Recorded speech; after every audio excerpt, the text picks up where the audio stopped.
ಕೇಂದ್ರ ಬಿಜೆಪಿ ಸರ್ಕಾರದ ರೈತ ವಿರೋಧಿ ಮಸೂದೆಯನ್ನು ಖಂಡಿಸಿ ಮಂಗಳೂರಿನಲ್ಲಿ ಕಾಂಗ್ರೆಸ್ ಪ್ರತಿಭಟನೆ ನಡೆಸಿದೆ. ಮಂಗಳೂರು ದಕ್ಷಿಣ ಮಿನಿ ವಿಧಾನಸಭಾ ಕ್ಷೇತ್ರ ಕಾಂಗ್ರೆಸ್ ವತಿಯಿಂದ ಮಂಗಳೂರು ಮಿನಿ ವಿಧಾನಸೌಧದ ತಾಲೂಕು ಕಚೇರಿ ಮುಂಭಾಗದಲ್ಲಿ ಪ್ರತಿಭಟನೆ ನಡೆಯಿತು. ಇದೇ ವೇಳೆ ಮಾಜಿ ಶಾಸಕ ಜೆಆರ್ ಲೋಬೋ ಹಾಗೂ ಐವನ್ ಡಿಸೋಜಾ ಸೇರಿ ಅನೇಕ ಕಾಂಗ್ರೆಸ್ ನಾಯಕರು ಉಪಸ್ಥಿತರಿದ್ದರು.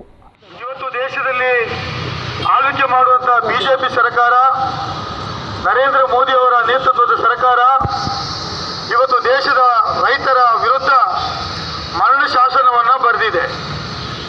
ರೈತರು ಕೃಷಿಪಟ್ಟು ತಮ್ಮ ಕೃಷಿ ಮತ್ತು ಕಷ್ಟಪಟ್ಟು ಕೃಷಿಯನ್ನು ಮಾಡಿದಂಥ ಸಂದರ್ಭದಲ್ಲಿ ರೈತರು ಸ್ವಾವಲಂಬಿಗಳಾಗಬೇಕು, ರೈತರಿಗೆ ರಕ್ಷಣೆ ಕೊಡಬೇಕು, ರೈತರಿಗೆ ಸಮಾಜದಲ್ಲಿ ಗೌರವ ಕೊಡಬೇಕು, ರೈತರು ಬೆಳೆಸಿದಂಥ ಬೆಳೆಗೆ ಉತ್ತಮ ಬೆಲೆ ಸಿಗಬೇಕು, ರೈತರಿಗೆ ಬೆಂಬಲ ಬೆಲೆ ಸಿಗಬೇಕು, ರೈತರ ಕಷ್ಟ ಕಾರ್ಪಣ್ಯಗಳಿಗೆ ಸ್ಪಂದಿಸಬೇಕಾದಂಥ ಸರ್ಕಾರ ಇವತ್ತು ರೈತ ವಿರೋಧಿ ನೀತಿಯನ್ನು ಅನುಸರಿಸಿ ಕಾರ್ಪೊರೇಟ್ ಕಂಪನಿಗಳ ಪರವಾಗಿ ಇವತ್ತು ವಕಾಲತ್ತು ಮಾಡುವಂತಹ ಏನು ಸರ್ಕಾರ ಇದೆ, ಈ ಸರ್ಕಾರವನ್ನು ಕಿತ್ತೊಗೆಯಬೇಕು.